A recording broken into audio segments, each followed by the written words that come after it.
Ride the signal through the unknown. This is the cryptic current. I wonder if everyone has had the experience of going to the market to buy fruits. How to choose fruits that are both delicious and sweet. Here we can summarize it into 4 simple steps, which are: use your eyes to observe the patterns on the fruit, smell the fruit's fragrance. Then use your hands to feel the skin. Use your hands to listen to the sound when tapping or of course, if the vendor allows, you can even taste before deciding to buy. Did everyone notice? To complete the fruit selection, we had to use 5 senses. 5 types of senses: sight, hearing, smell, taste, and touch. Corresponding to eyes, ears, nose, tongue, and skin. These 5 human senses can become sharper through training and be used more flexibly, and can even exhibit abilities like superpowers. In America, there is a person named Andrew Kiss. He is one of the world's top inspirational speakers. When he was just 13 months old, Kiss unfortunately developed eye cancer and had to have both eyes removed. However, during his growth, Kiss trained a special skill. Similar to bats, from as early as age 2, he began to locate his surroundings using sound waves. Kiss uses his tongue to produce sounds, then relies on the echoes from the environment to determine the positions of surrounding objects. Through echoes, he can distinguish wood, buildings, or entrances with extremely high accuracy, even whether the position of place 1 meter away has changed or not. Or even objects 2 meters away being lampposts, cars, or trees can be identified. The sound waves Kiss emits can reach speeds of 300 meters per second. Currently, Kiss's echolocation ability has reached an extraordinary level, as he can describe the surrounding environment in detail, thereby allowing him to participate in all activities like a normal person. According to experts, anyone can master this ability. It's just that a person with all 5 senses usually uses multiple senses simultaneously when working, rather than focusing on a single sense. They support each other, so this special ability doesn't develop. This is an example of extrasensory ability. But there is another ability beyond the 5 senses mentioned called the 6th sense. We often hear that women's 6th sense is very sharp. If the other person is lying, she will notice immediately. Some people can even recognize their partner's ex-girlfriend with just a glance. This is probably a special ability only women possess. Of course, there are also prophets with extremely strong 6th senses, but that is a talent of only a few people. However, nowadays there are quite old scientists who begin to suspect that this so-called 6th sense ability is actually possessed by everyone. It is a forgotten instinct. So what is this really? And most importantly, how can we uncover this instinct?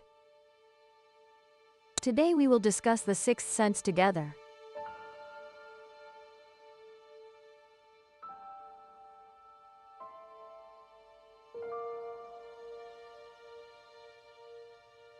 Hello everyone, I am Miss Ruby. This 6th sense is very difficult to explain specifically and clearly. It implies that a person can instinctively predict what is about to happen, but not based on experience to judge. However, it's hard to imagine that the human 6th sense is far inferior to that of animals. The farmers usually rely on the most obvious earthquake sign, because horses, cows, dogs, and chickens often become agitated and many pigeons did not enter the co-op but flew away disoriented. The pigs are biting and tearing at each other, the roosters become agitated, the snakes leave the nest without being attacked. The mouse ran out of his hiding place. Even ants and cockroaches leave their nests or shelters and move hastily. On March 4, 1977, the day before the strong earthquake occurred in Romania, people witnessed thousands of rats running out from the basement of a downtown building, and they even lose their bearings, crashing into the feet of passers-by. 12 hours before that catastrophic earthquake, even though it wasn't raining, many earthworms suddenly appeared on the ground, and in the field, many frozen snakes were found. The December 26, 2004 Indian Ocean earthquake off the coast of Thailand.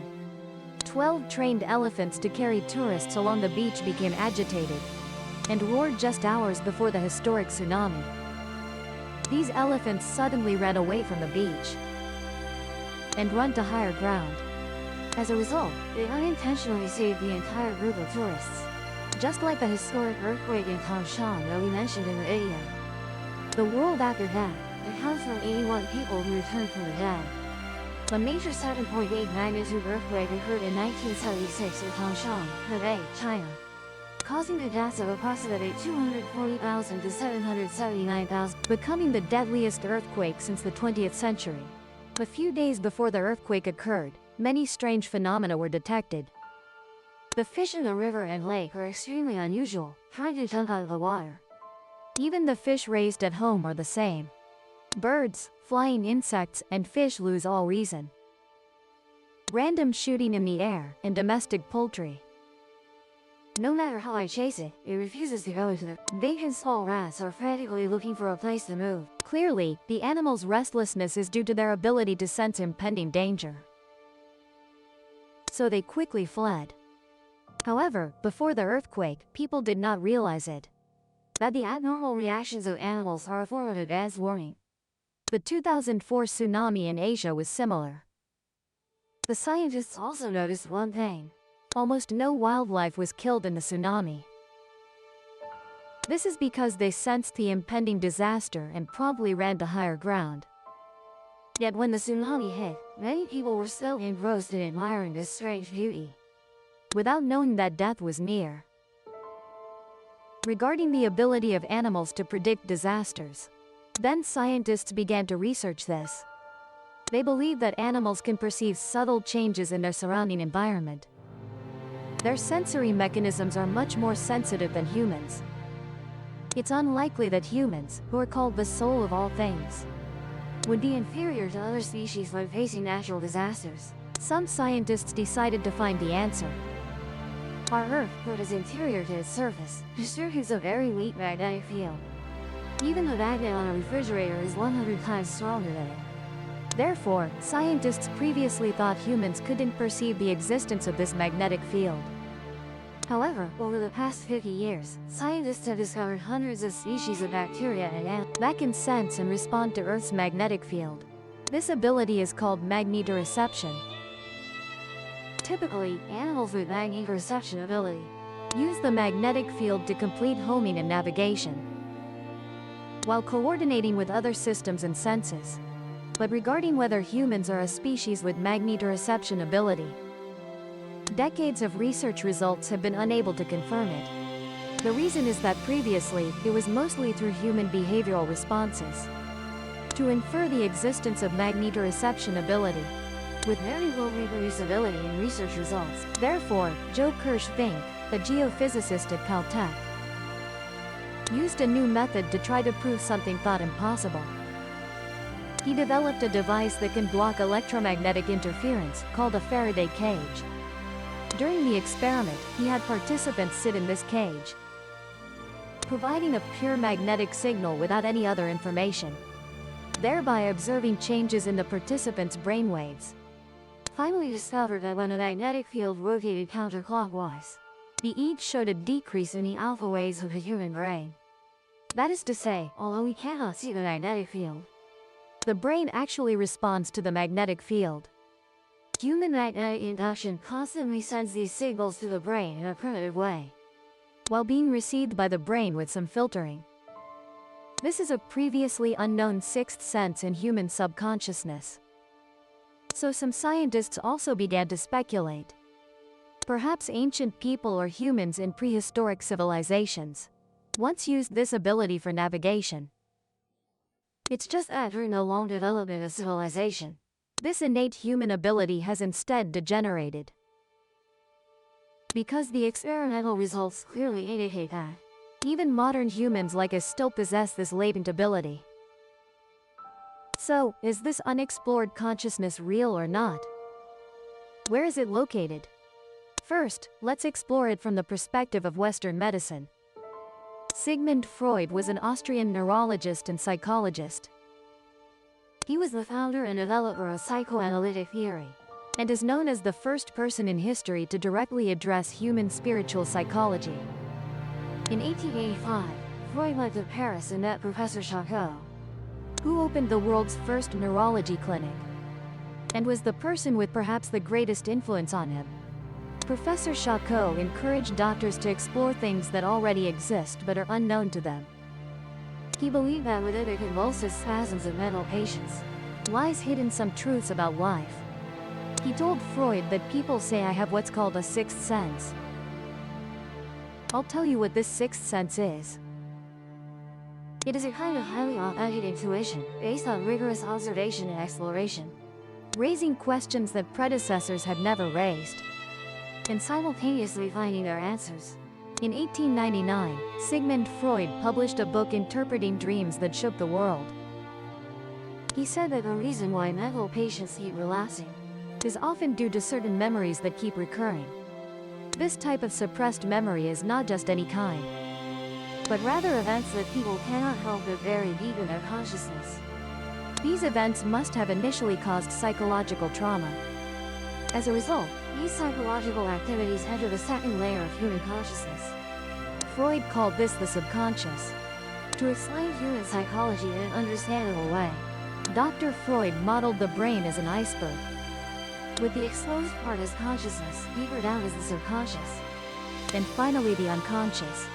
Interestingly, although consciousness occupies only a small part of the human brain, it is the most active area with the highest blood flow. Conversely, the unconscious occupies the largest part of the brain, but is the least utilized area. However, this is the most mysterious and extremely important area.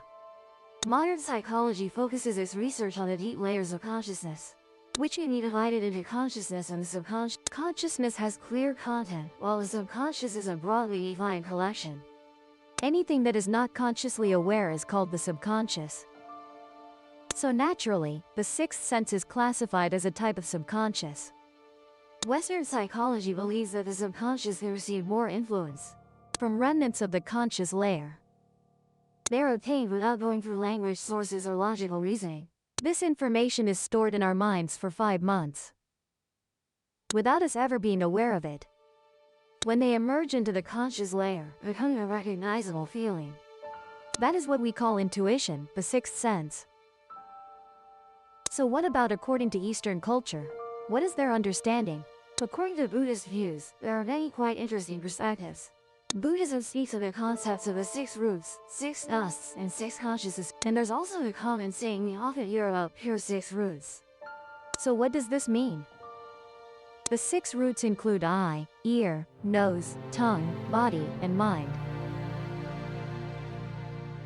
These are the neurological functions in terms of physiology. Eyes have optic nerves, ears have auditory nerves, nose has olfactory nerves. Tongue has taste nerves, body has sensory nerves, and thoughts have cranial nerves. These are the fundamental basis for the interaction between mind and matter, hence called the 6 roots.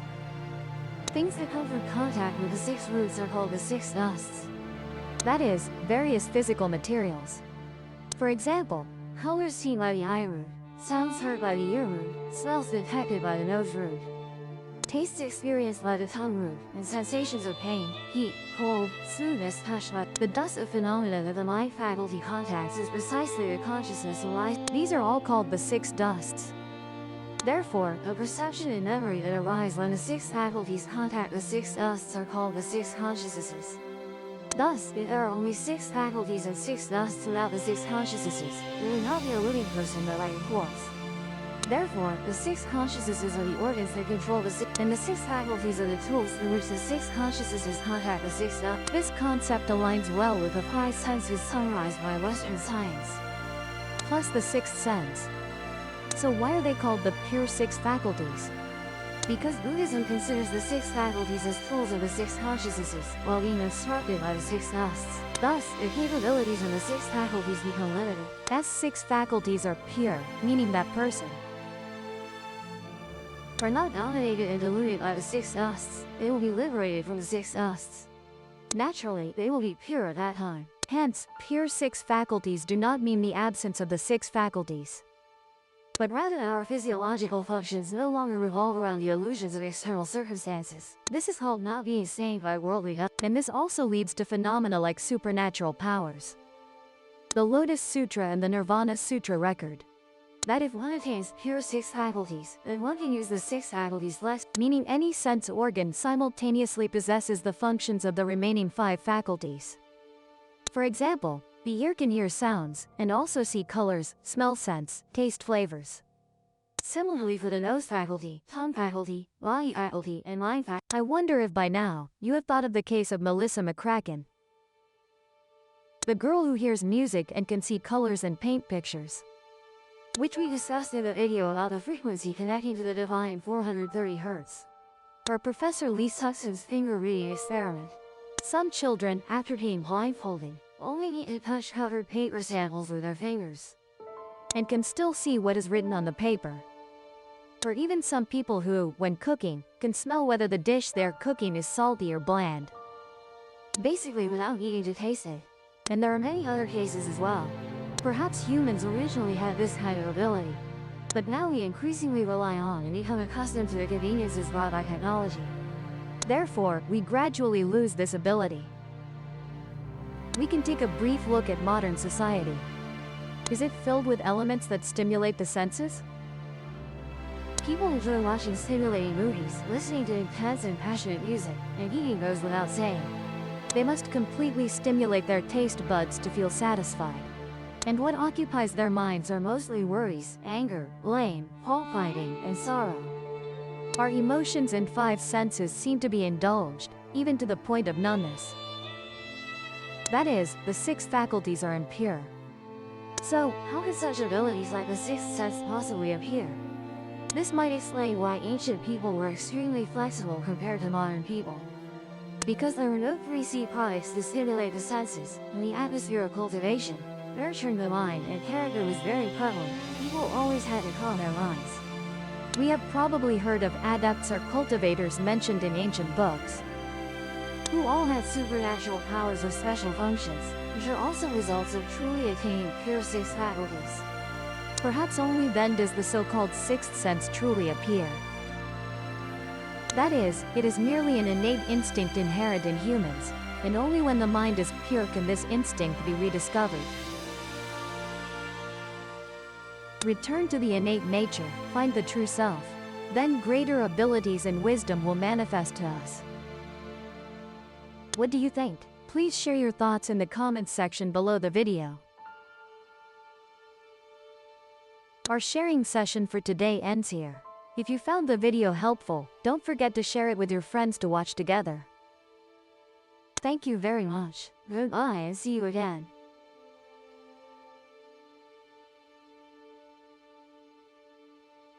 Subscribe to the Gi and Mi Go channel so you don't miss out on exciting videos. If the signal hooked you, subscribe and catch the next ripple.